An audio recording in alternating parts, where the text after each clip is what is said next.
Hi guys, and welcome to my channel, Seer's Covenant. This is a pick-a-card reading where I contact your deceased loved ones, and I just want you to take a deep breath, concentrate on your loved ones that you'd love to contact, and choose a pile. This is pile number 1, pile number 2, and pile number 3. Welcome, pile number 1, to the messages and card reading portion of the session. For you guys, elevated soul came through with your deceased loved ones, and they have quite a few messages for you. Your first one being that you are not taking accountability for your own actions. So I asked the cards, I said, what are you not being held accountable for? And I got the children and the Queen of Diamonds. What Spirit is saying is that you're not taking a responsibility for your children, for their happiness. This woman or girl, it could be, she could have sandy hair, she could have light eyes. She has an awful lot of energy. Your children as well could have an awful lot of excess energy, nervousness, tendencies. They're very magnetic. People are pulled into them. You may have money to spend, like money may not be an option. Your children, they have a very friendly disposition. They're very kind. They're very pure, but you're not truly taking accountability for things that you have done in the past. And you also have an attached soul. So to the souls that are still tethered, know that your journey doesn't end here. The light is open to you and you are safe, loved, and free to move on. I asked what soul is attached to you. Who is it? And the soul that is attached to you is a man and a woman. They are connected through work. They have been restricted with finances. Their money was tight. This deceased couple are someone that is related to you. They might have had a side hustle, like a father and son side hustle. Could be an old friend coming into your life that you haven't seen in a long time. A young man who was restless. He had a lot of misfortune with money. He had side jobs, side gigs to keep afloat. He had sandy hair. He had light eyes. He was anxious and nervous. And also a deceased, matured man, also with light hair, light eyes, restless and nervous. He's very intelligent and quick-witted. So you have more than one entities that are attached to you on a soul level. It's not necessarily bad. They're just around your energy. There's also a married man with brown or black hair and blue or hazel eyes. He's very business savvy. He's very generous. He loves life and sport. Man could have been going back and forth to the doctor. He could have been seeing a psychiatrist, and there might have possibly been an investigation around his passing. And you also got the message,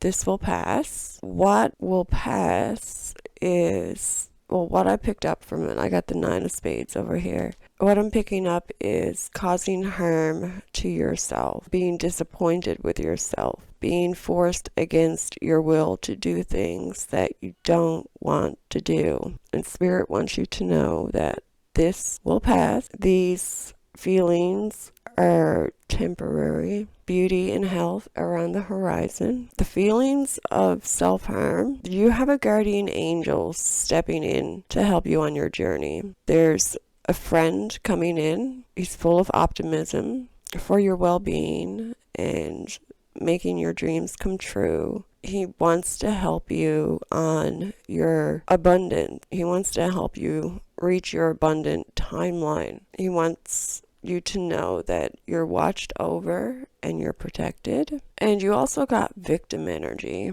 You've been victimized. It's severely impacted your life. You're being encouraged by Spirit to release the pain and suffering. You've survived, gone through it. You've survived. Erase all the pain till it's all gone. But you have to be determined and aware of your space and make a commitment to yourself to change how you view any harm that's been done to you. And Spirit also wants you to know that angels are most certainly real. They are with God. You are with God. We are with God. Death is not scary. For some of you, you might actually be afraid to die. Your deceased loved ones just want you to know that it is not scary when you die, because some people, feel like they're afraid of what's going to happen after death. They really want you to know that they are with God and angels are real and you're one. And I pulled some Kanzeri cards for you, and I got otherworldly, so we are directly connected to the other side. We got karma, and we got brother, and we got fire. The letters here that we got are T, A, and another T. I don't know if you can see that. T, A, and T, and the number 4 could be significant. But you do have a brother here in spirit. He might have actually died by fire. We have strong Aries. You're deeply connected to the other side. Pile number 1. And you didn't imagine the signs. I sent them. So you were not imagining it. The flickering light, the repeating numbers, the feather on your path. The song that played at first, the song that played at just the right time, that was Spirit, your deceased loved ones, your brother perhaps. And he's been trying to tell you that he is still here. Those signs, those moments, are Spirit's language now. They speak through patterns, through instinct, through the threads you feel but can't always explain. And every time you doubt the signs, they send another to try and make you get it, to see it.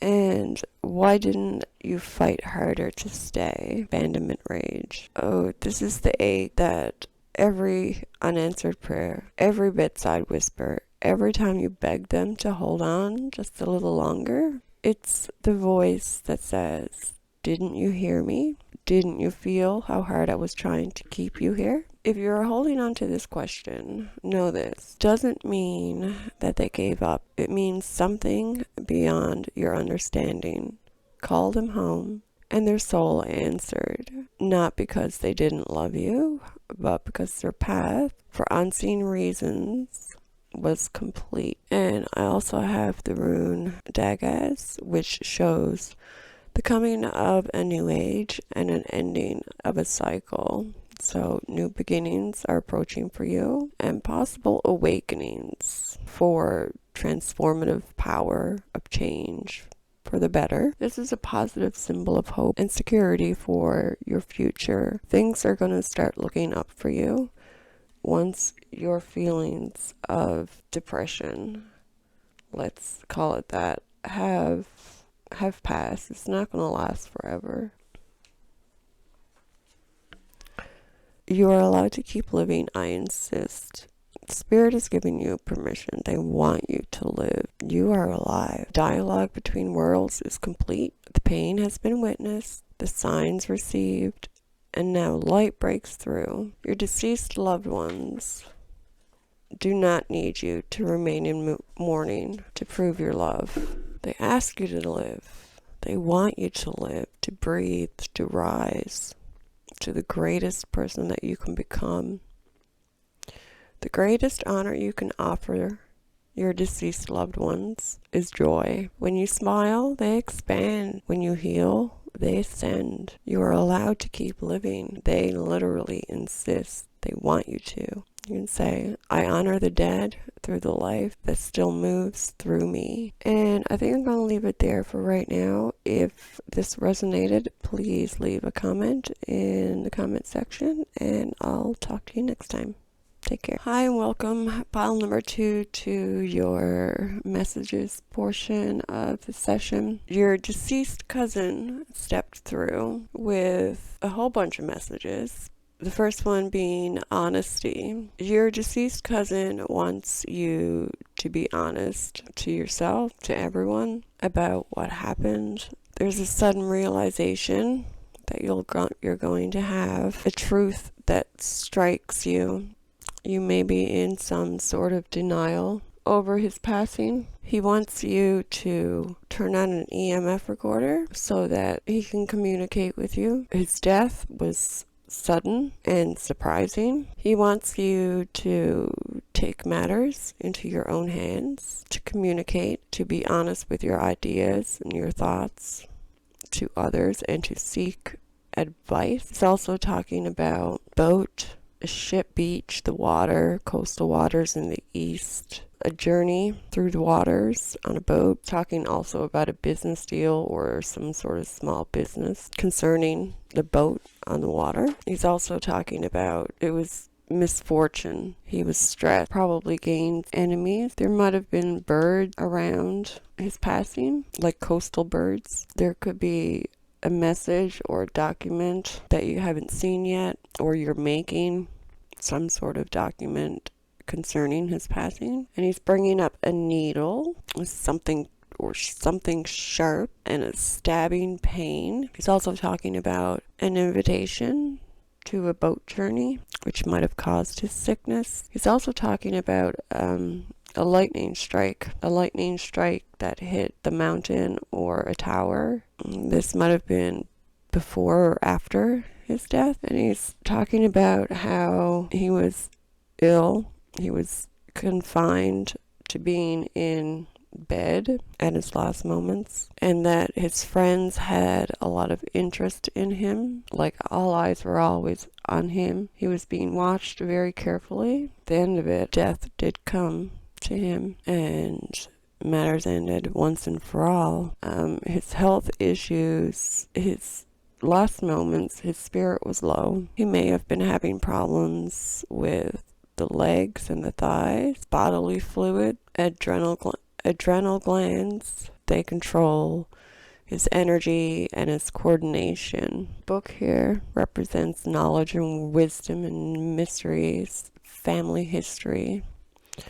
Something being written, like a literal actual book being written. He wants you to celebrate family, celebrate his son. There could be a celebration coming up, and there could have been a celebration at his passing or some sort of party. What I'm sensing is that the family story is being written.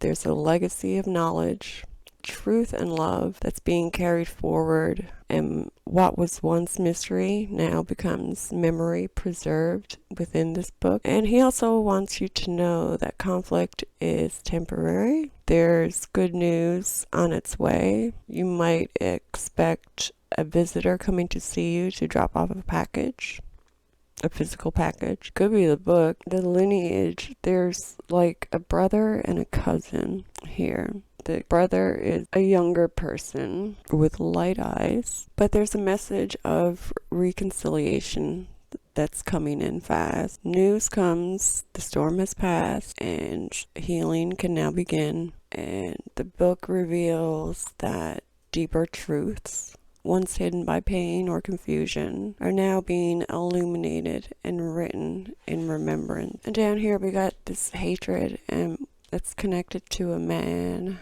And we got the letters N and G. This is unresolved rage or anger. This could be towards someone that's actually still living. And it might not represent just a man. It could represent like all of humanity. Like, there's so much hatred in the world right now. It's acknowledging that conflict, dominance. There's an innocent reflection, seeing what's hidden or repressed, suppressed. There's a girl here that is in spirit with them. You could see a reflection of a girl literally in the mirror. And there's also a deceased sister here. There could be secrets or things locked away in the cellar or the basement that you haven't necessarily found yet. Like it's a buried memory, a generational buried memory. The family archive that you haven't seen literally being sealed underneath the house. He also wants you to know that it's beautiful where he is, not to worry. And he wants you to know that Earth is temporary. We're only here for a short amount of time. And then we go to the afterlife, which is our real home. And he wasn't afraid to die. He says that death was not scary. So don't be afraid of death or be afraid that he was afraid to die. Now that he's on the other side, he understands. And we got, I died confused, not cruel. So when he was passing, but his last moments, he wasn't himself. He was probably pretty angry. He wasn't sure what was happening. He didn't know why it was happening. The way he left, it didn't make sense. Things he didn't say or things he didn't do didn't make sense. Maybe he hurt you, said some naughty things to you that he didn't mean. He might have seemed distant, angry, selfish, reckless. He was just lost in the fog. He wasn't trying to be cruel. But now that the fog is lifted, he can see what you felt and that he is very sorry. And he doesn't want you to carry his confusion in your heart. Let this be the clearing of that confusion.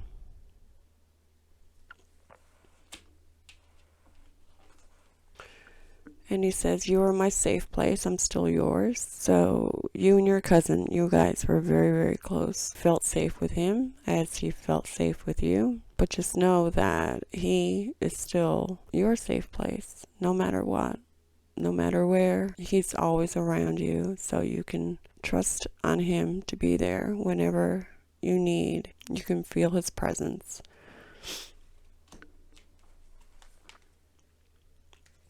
And frame our silliest photo and talk to it daily. Playful bond. And that is how you stay connected to him. This is what he wants you to do. And that's where he will be. That will be now your safe place with him in this photo, if you're going to do that. If you're going to take a silly photo and frame it. And he will be there always. I can count on that. I'm going to leave it there for now. If this reading resonated, please let me know in the comments, and I'll talk to you next time. Take care. Welcome, pile number 3, to your messages portion of the reading. I'm going to start off with your pendulum messages. The messenger that came through was Body Healing Committee. So this is a multitude of angels and higher beings that are around you to try to help you heal. And their first message was, you're critical of self. So the reason why you're critical of self is because you're misunderstood. You could be suffering from some sort of confusion. They really want you to look after yourself. You're having self-worth issues in which you really don't like yourself, and you're having just a lot of problems with loving yourself. You might even have problems looking in the mirror. And they're saying that beliefs block you. So whatever it is that you're believing about yourself, they're blocking you from living your abundance. They're blocking you from being who you're truly meant to be in this world. They don't want you to be too hard on yourself. Be gentle with yourself and truly look into what issues it is that you're having about yourself, why you're misunderstood. Death is not scary. They want you to know that. Your deceased loved ones that have passed have seen you before they left. They are not afraid. They say, there's no more fear for me. No fear for me. So they don't want you to be afraid either. Also, there's around you a person, a younger person with dark brown hair to black hair. He takes charge. He's clever, firm, and skillful. There's also a woman or a girl with sandy hair. light eyes. She's nervous, reckless. She has a lot of energy. She's very magnetic and attractive. These could be friends that you haven't seen in a while. There could be a divorced or widowed woman around you, and she takes charge of the situations. She can deal with anything. She's very stern. You could also be like really shy. You could be a nervous person. You could be very withdrawn, and you could be holding in things and not telling others how it is that you actually feel. Keeping those things inside, they only fester more negativity. They want you to let it out what you're feeling inside about yourself and how you're feeling, and try and get past your self-worth issues. There's good luck coming your way. There could be a changing of job. You could be going back to work after a very long period of time of not working.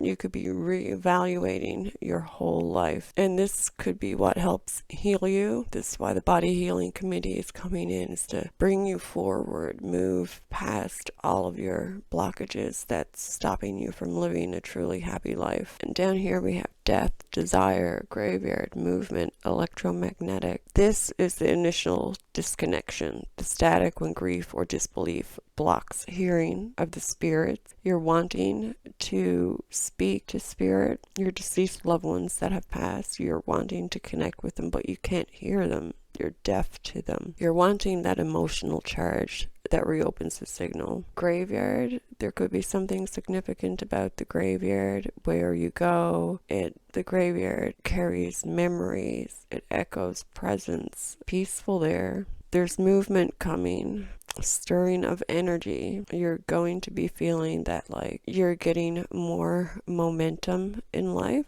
And the electromagnetic, this is actually confirmation that you can contact your deceased loved ones in the energetic field. They want you to listen. They want you to hear them. They want you to be able to connect with their frequency. This could be through music. This could be through an EMF detector or something along those lines. Spirit is wanting you to connect to them. And for your shadow cards, you got bury the pain, resurrect your purpose. Didn't I just say something like that? The Spirit is telling you that there were parts of you that were scorched by death, by betrayal, by the unbearable ache of having to survive after the loss of a loved one. They say that you didn't just grieve your deceased loved ones, you grieve the person you were before they left. And you're not meant to carry their ashes forever. Their ashes belong in the dirt. You and your purpose belong to the living. And in this moment, you need to bury the pain, not because it doesn't matter, but because it has already changed you, and you're being called to resurrect what the pain has taught you. Let it become your voice, your art, your offering, your oath, your new work that is coming up for you, that is really going to help to heal you. And we also got instant regret. I erased your voice, your videos. I regret it always. Sometimes we delete to protect ourselves. Sometimes we delete to survive, to breathe without their voice or image. Breaking us open again. I know it's freaking hard. Perhaps you told yourself it was time to let go. Maybe you were angry. Maybe it was an accident. Maybe you thought it would ease the pain. Silence after the deletion. Loud, isn't it? Words and images you can no longer replay. In each recording, you felt them close, and in the deletion, the spark of connection died. A voice can be silenced, but love, although the messages are gone, the videos are gone, feelings that they carried remain. Every word they wrote or said is engraved in your soul. It's engraved in your heart. When you're in stillness, remember that they are still listening to the resonance of your heart, calling out to them, and they want you to connect with them. You cannot undo what was done, but you can honor what endures. With compassion, please forgive yourself for this imperfect choice. Love does not vanish with a click, and voices become a part of us when we carry them forward. When grief closes the ear, spirit finds new frequencies. The dead are not gone. They speak through current, through flickers, through what hums at the edge of hearing. EMF, ringing, deja vu. These are not accidents. They are love learning a new language. Every time you pause, listen, and trust the pulse behind the noise, you reopen the bridge. You didn't imagine the signs. Becomes a truth you can feel. Reawakening begins there. And I'm going to leave it there for right now. If you got something out of this reading, if it resonated, please let me know in the comments. And until next time, take care.